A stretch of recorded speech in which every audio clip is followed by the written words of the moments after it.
नमस्कार दोस्तों, आपका इस वीडियो में स्वागत है। आज अपन जो लोस्ट स्प्रिंग क्लास 12th का लेसन 2 है। This lesson is written by Anees जंग।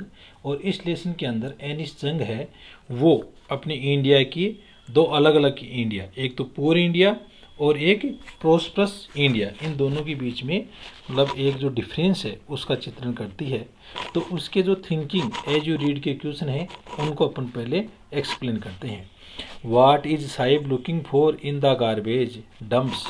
तो गार्बेज डम्प्स हैं या कूड़े कचरे के जो ढेर हैं उनके अंदर साहिब क्या तलाश कर रहा था। Where is he and where has he home from. Where is he वह कहाँ पर है, और where has he come from और वो लोग कहाँ से आए हैं। तो अपन ने क्या देखा था कि साहिब हैं वो सीमापुरी में रहते हैं और वो बांग्लादेश से आए थे। तो Sahib is looking for gold, Sahib है वो सोने की तलाश कर रहा था। तो सोना उनके लिए क्या था, आजीविका थी।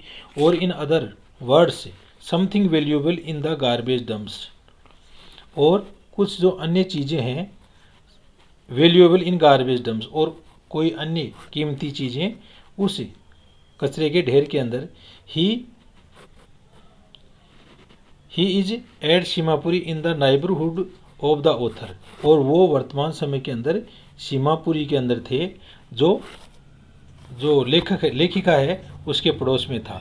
Sahib has come from Bangladesh, और साहिब है वो बांग्लादेश से आया था। He came with his mother in 1971, वह अपनी माँ के साथ में 1971 में आया था, यानी 1971 के अंदर जब बांग्लादेश का निर्माण हुआ था तब। दोस्तों अगला क्वेश्चन है, what explanation does the author offer for the children not wearing footwear. तो लेखक है, what explanation does the author offer, author या लेखिका को कौन से स्पष्टीकरण दिए गए कि वो बच्चे हैं वो बिना नंगे पांव रहते हैं या बिना किसी शूज या चप्पल के रहते हैं। तो अकॉर्डिंग टू द ऑथर, लेखिका के अनुसार, one explanation for his habit of remaining barefoot is, कि एक तो उनकी आदत है नंगे पांव रहने की, is that it is a tradition among the poor children of this country, यानी इस देश के जो गरीब बच्चे हैं उनके बीच में ये एक परंपरा बन चुकी है। हाउएवर, तथापि, the author quickly mentioned that calling it a tradition, ओ हालांकि जो लेखिका है वो जल्द ही इस चीज़ की व्याख्या करती है, it a tradition could be just a means of justification, कि यह एक परंपरा है, जस्ट ए मीन्स, और ये एक साधन है, justification for utter destinations.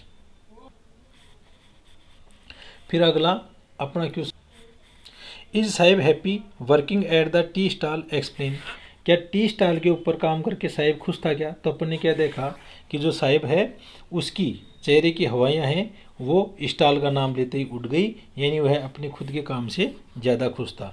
Sahib is not really happy working at the tea stall, Sahib है वो उस टी स्टॉल पर काम करके खुश नहीं था। Because working for a master, क्योंकि एक मालिक के लिए काम करना मींट सेक्रीफाइंग हिज फ्रीडम, और इसका मतलब होता है कि अपनी स्वतंत्रता खो देना। एंड हिज केयरफुल लुक, और उसका केयरफुल यानी बेप्रवाह जो दिखाई देना था।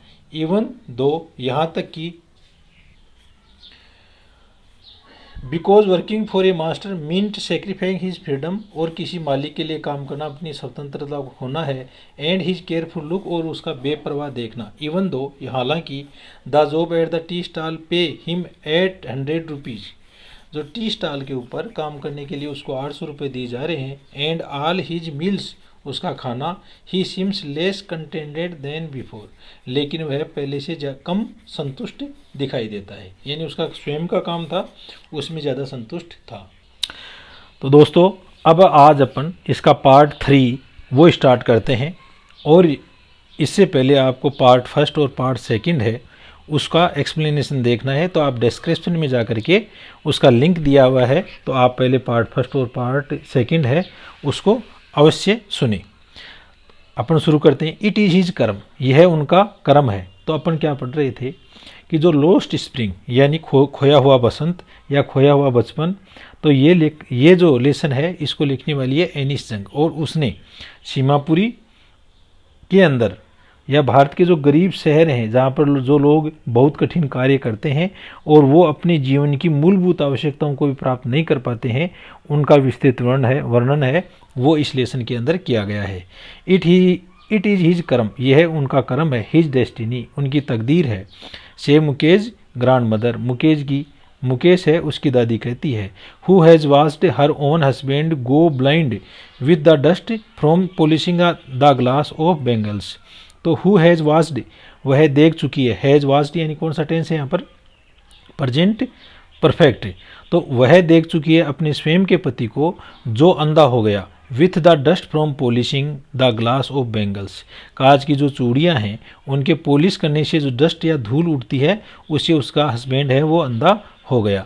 Can a god given lineage, lineage होती है वंश परंपरा, यानी गॉड गिवन यानी भगवान के द्वारा प्रदत्त जो वंश परंपरा है, एवर बी ब्रोकन, क्या उसको तोड़ा जा सकता है क्या। सी इम्प्लाइजेज, वह कहती है, वह स्पष्ट करती है। Born in the caste of bangle maker, यानी एक चूड़ी बनाने वाले की जाति के अंदर जन्म लेना। They have seen nothing but bangles, उन्होंने कुछ भी नहीं देखा, केवल और केवल चूड़ियाँ देखी। इन द हाउसेज, घरों के अंदर। इन द यार्ड, अहाते में। यार्ड क्या होता है, जो घर के अंदर अहाता या चौक होता है उसको बोलते हैं। इन एवरी अदर हाउस, प्रत्येक दूसरे घर के अंदर। एवरी अदर यार्ड, प्रत्येक दूसरे अहाते के अंदर। एवरी स्ट्रीट इन फिरोजाबाद, और फिरोजाबाद की प्रत्येक गलियों के अंदर।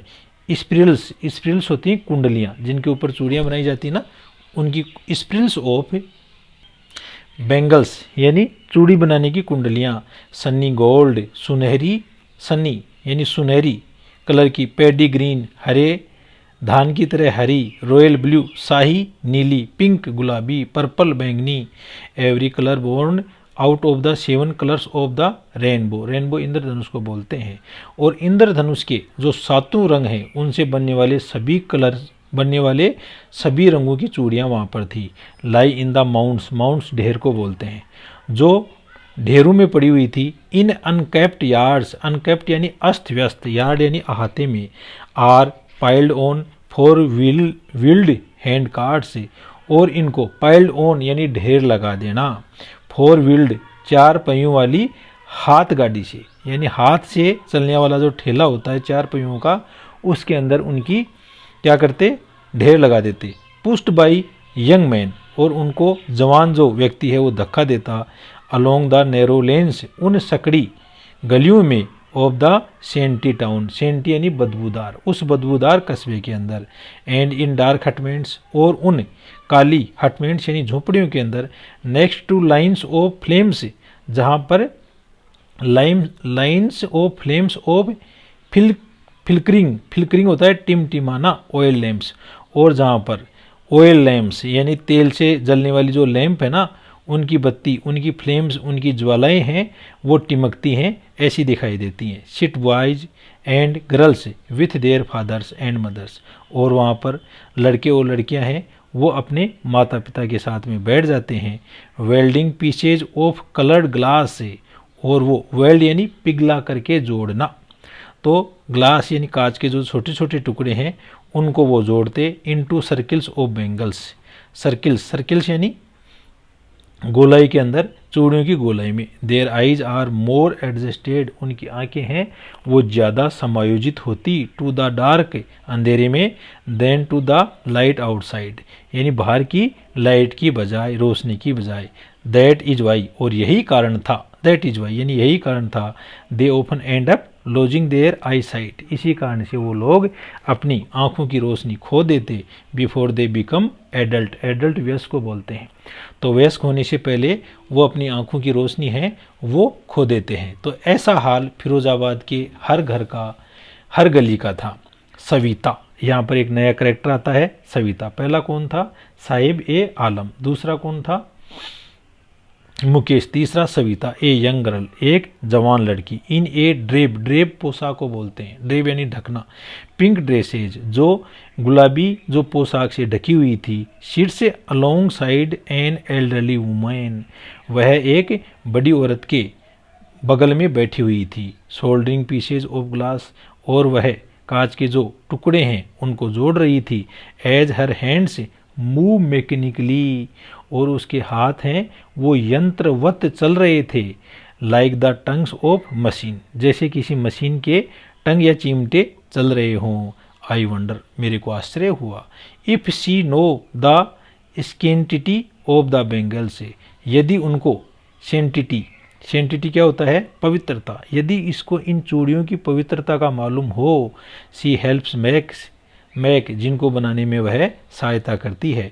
इट सिम्बोलाइजेज, ये प्रतीक होती हैं, एन इंडियन वुमेन्स सुहाग, एक भारतीय नारी के सुहाग का प्रतीक है ये चूड़ियाँ। ऑस्पियसनेस, और इनकी जो पवित्रता है या शुभता है इन मैरिज, शादी के अंदर। It will dawn on her suddenly, और ये डाल दी जाएंगी उसको जल्दी ही। वन डे, एक दिन। When her head is draped with A red well, जब उसका जो सर है उसको लाल घूंघट से, ड्रेप्ड यानी ढक दिया जाएगा। हर हैंड्स डाइड रेड, और उसके जो हाथ हैं, डाइड यानी रंग देना, रेड यानी लाल, उनके हाथों को लाल रंग दिया जाएगा। विथ हीना मेहंदी को कहते हैं दोस्तों। एंड रेड बेंगल्स, और जो लाल चूड़ियाँ हैं, rolled onto her wrist, वो उसकी रिस्ट या कलाई है उसके अंदर लुढ़का दी जाएंगी, पहना दी जाएंगी। She will then become a bride, और तब वह एक ब्राइड या दुल्हन बन जाएगी। लाइक द ओल्ड वुमेन, उन्हीं जो वृद्ध महिलाएं हैं उनकी तरह। बिसाइड्स हर, जिनके बगल में वो है। Who become one many years ago, और ये जो वृद्ध औरतें हैं ये भी बहुत समय पहले ऐसे ही दुल्हन बना दी गई थी। She still has bangles on her wrist, अब उसकी रिस्ट या कलाई के अंदर अब भी क्या है, चूड़ियाँ हैं। But no light in her eyes, लेकिन उनकी जो आंखें हैं उनमें रोशनी नहीं है। एक वक्त शेर भर खाना भी नहीं खाया, यानी एक बार में शेर भर खाना भी नहीं खाया, यानी अच्छी तरह से खाना भी नहीं मिला। सी सेज, वह कहती है। इन ए वॉइस ड्रेन्ड ऑफ जो, एक ऐसी आवाज़ के अंदर जिससे हंसी है उसको सोख लिया गया हो, यानी उसकी आवाज़ में कोई खुशी नहीं थी। She has not enjoyed even one full meal, उसने कभी भी एक पूरे भोजन का आनंद नहीं लिया। इन हर एंटायर लाइफ टाइम, अपने पूरे जीवन के अंदर। That's watt she has repeated, और यही चीज़ थी जो उसने बार बार दोहराई, यानी बार बार दोहराने वाली एक ही चीज़ थी। हर हस्बैंड, उसका पति। An old man with A flooring beard, वो एक वृद्ध व्यक्ति था। फ्लोइंग यानी लहराती हुई या बहती हुई, बियर्ड यानी दाढ़ी, उसकी जो दाढ़ी है वो लहरा रही थी। से कहता है, I know nothing accept Bengal, से कि मेरे को चूड़ियों के अलावा कुछ भी नहीं जानता, मैं चूड़ियों के अलावा कुछ भी नहीं जानता हूँ। एक्सेप्ट यानी सिवाय। एक होता है एक्सपेक्ट यानी आशा करना। All I have done is make a house for the family to live in, all I have done, केवल मैंने किया है। इज मेक ए हाउस, मैंने एक घर बनाया। फॉर द फैमिली, परिवार के लिए। टू लिव इन, उसके अंदर रहने के लिए। हियरिंग, सुन करके। हिम, उसको। हियरिंग हिम, उसको सुन करके। वन वंडर्स, कोई भी व्यक्ति अचंभा कर सकता है। इफ़ ही हैज़ अचीव्ड, कि उसने क्या प्राप्त किया। What many have failed in their lifetime, और कई लोग तो ये सब प्राप्त करने में भी असफल हो जाते हैं। फेल यानी असफल होना। He has a roof over his head, और उसके सर के ऊपर क्या है, छत है। दे cry of not having money, they cry, वो लोग चीखते हैं कि उनके पास में धन नहीं है। To do anything except carry on the business, जिससे कि एक्सेप्ट यानी सिवाय, कैरी ऑन द बिजनेस, उस व्यापार को चालू रख सकें। ऑफ मेकिंग बेंगल्स, यानी चूड़ी बनाना। Not even enough to eat, यहाँ तक कि उनके पास में खाने के लिए भी पर्याप्त नहीं है।